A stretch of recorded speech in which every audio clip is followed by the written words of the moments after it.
représentation graphique d'une fonction affine. Dans la vidéo précédente, nous sommes partis d'une fonction affine pour déterminer sa représentation graphique. Ici, nous partirons d'une représentation graphique pour déterminer la fonction affine f.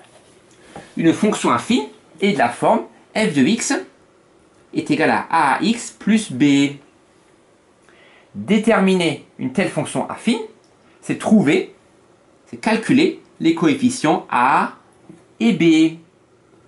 Première méthode, avec le premier exemple, on voit que le point qui a pour coordonnées 0, 2, 0 en abscisse et 2 en ordonnée, appartient à la droite D, qui est la représentation graphique de la fonction affine f. Ça signifie que l'image de 0 par cette fonction est égale à 2. f de 0 est égal à 2. Grâce à cela, on peut déterminer le nombre b. Pourquoi? Car l'image de 0 est égale à a fois 0 plus b. a fois 0 plus b. Or, a fois 0, ça fait 0. Et 0 plus b, ça fait bien b. Ça veut dire que ici, le b, l'image de 0, est égale à 2. Le nombre b s'appelle l'ordonnée à l'origine. C'est donc l'ordonnée du point d'intersection entre l'axe des ordonnées et la représentation graphique de ma fonction f. Et donc, comme le b est égal à 2, j'ai que ma fonction est de la forme f de x égale a fois x plus le b qui vaut 2. Or, l'image de 3 est égale à 1, car le point qui a pour coordonnées 3 en abscisse et 1 en ordonnée appartient à la représentation graphique de ma fonction f. Or, l'image de 3, je remplace x par 3, ça fait a fois 3 plus 2. L'image de 3, mais cette image fait 1. Il me faut donc résoudre une équation. 3a plus 2 est égal à 1. Je soustrais moins 2 aux deux membres de l'équation. Ça veut dire que 3a est égal à moins 1. Et donc a est égal à moins 1 tiers en divisant par 3 les deux membres de l'équation. J'ai donc trouvé le nombre b et le nombre a de ma fonction affine. J'ai donc trouvé ma fonction affine. C'est la fonction f de x est égal à a moins 1 tiers de x plus b qui est égal à 2. Je peux rapidement le vérifier. L'image de 0 fait 0 plus 2, 2. Donc l'image de 0 est bien égale à 2. Et l'image de 3, moins 1 tiers fois 3, ça fait moins 1. Et moins 1 plus 2 fait 1. L'image de 3 est bien égale à 1. Voilà la première méthode. Deuxième méthode, un peu plus compliquée. J'ai ici la représentation graphique d'une fonction affine. Donc une fonction affine, c'est toujours de la forme f de x égale à x plus b. Je ne peux pas lire l'image de 0. Je pense que l'image de 0 est pas loin de moins 2, mais il n'y a pas de point pour me dire que ce point-là, 0 moins 2, appartient ou non à la représentation graphique de ma fonction f, ma fonction affine f. Je ne peux donc pas appliquer la méthode précédente pour déterminer directement par lecture graphique l'image de 0, qui serait plus ou moins égale à moins 2 ici.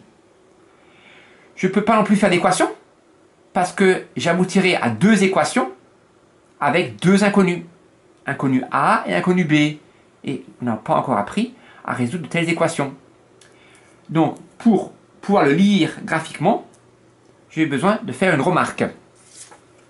Comme la fonction est une fonction affine, elle est de la forme ax plus b.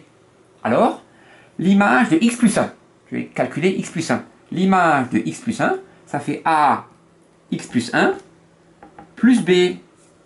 En utilisant la simple distributivité, ça fait ax plus a plus b.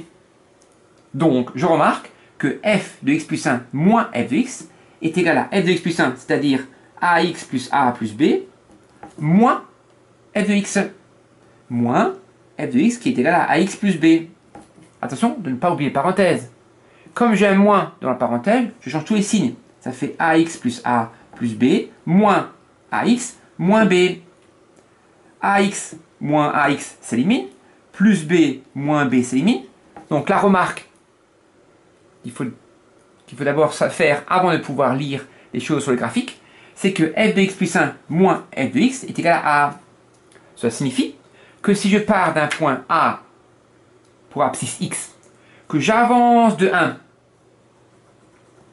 alors la différence des ordonnées ici sera égale à a. Ça veut dire que la différence ici des ordonnées sera égale à a. Donc je répète, si je pars d'un point x qui a pour abscisse x, et bien sûr pour donner f de x, car ce point appartient à la droite D qui a représentation graphique de la fonction f, si j'avance de 1, alors je monterai de A pour arriver à B. Je monterai si le A est positif ou je descendrai si le A est négatif. Donc ici, par simple lecture graphique, je pars de ce point A, j'avance de 1. Pourquoi 1 1 c'est lié à ma méthode. Et je vois que je monte de 2. Et là, je vois que je monte de 2. Et du combien je monte du coefficient A. Ça veut dire que le A, qui s'appelle le coefficient directeur, est égal à 2. Par simple lecture graphique, sans aucun calcul. Donc, je répète, si je pars de un point, j'avance de une unité. Eh bien, pour atteindre le point B, je monterai du coefficient directeur A. Donc, grâce à ça, je peux directement dire que ma fonction affine, c'est la fonction f de x, est égale à A, c'est-à-dire 2x plus b. Et maintenant, il est facile de déterminer le nombre b lors de l'origine. Par exemple, l'image de 1 est égale à 0. L'image de 1, ça fait 2 fois 1 plus b qui est égal à 0. Donc b plus 2 est égal à 0, donc b est égal à moins 2. J'aurais aussi pu partir de l'image de 2 qui est égal à 2. Et ça fait a fois 2 plus b est égal à 2. Donc 4 plus b est égal à 2. Donc b est égal à moins 2. Donc par lecture graphique, j'ai déterminé le coefficient directeur a qui est égal à 2.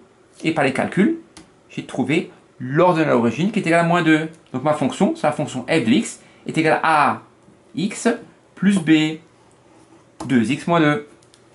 Voilà.